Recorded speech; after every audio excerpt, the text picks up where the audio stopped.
The B-2 Spirit stealth bombers, they took off from Whitman Air Force Base. They flew west.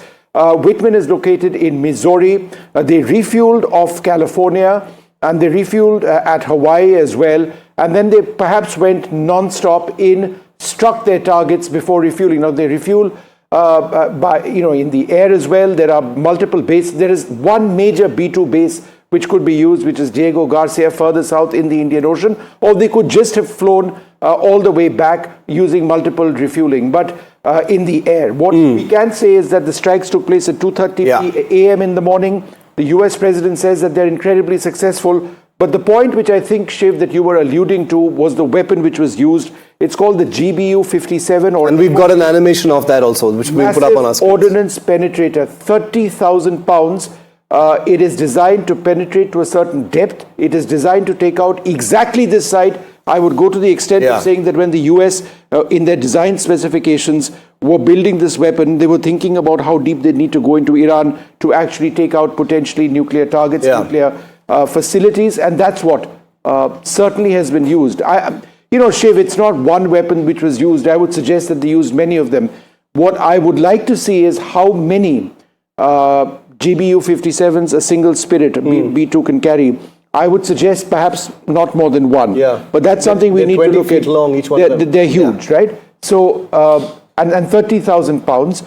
Just for the benefit of our viewers, Shiv, when we go into attack missions, ground strike missions, if there is a 1,000-pound bomb slung under the wings of a fighter aircraft and you have two of them, then a fighter aircraft is fairly heavily loaded out. Becomes a much smaller aircraft. Obviously. This is a bomber, significantly larger, with one 30,000 pound bomb, right? So 15 times the ordnance of what a typical loadout, let's say, on a fighter aircraft or an attack platform would be in one weapon. Incredible. I mean, the 40,000 pounds is what the B-2 is. And there you have it. You've got the animation on your screen right now of precisely what Vishnu was talking about. That is what the stealth bomber actually looks like from this side. It has a very different aspect from this side.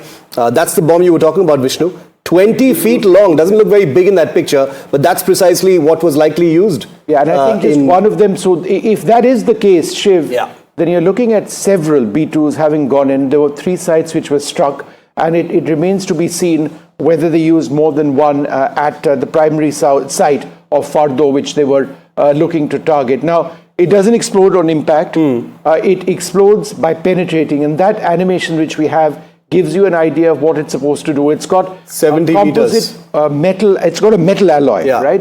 Which goes to a certain depth, approximately 200 feet or so, perhaps thereabouts. It is meant to survive, that penetration through thick cement up to a particular depth, and then it explodes. And with that amount of ordnance, it takes out anything there is. And in that final image, you can actually see the relative size of that weapon compared to a human. That's exactly how big and tall that weapon is. People talk about that gives you a sense of it. The explosive capability or the explosive potential of a nuclear weapon. Now, it's a conventional weapon. We aren't getting ahead of ourselves. But by way of the explosive potential of this particular weapon, you are looking at something.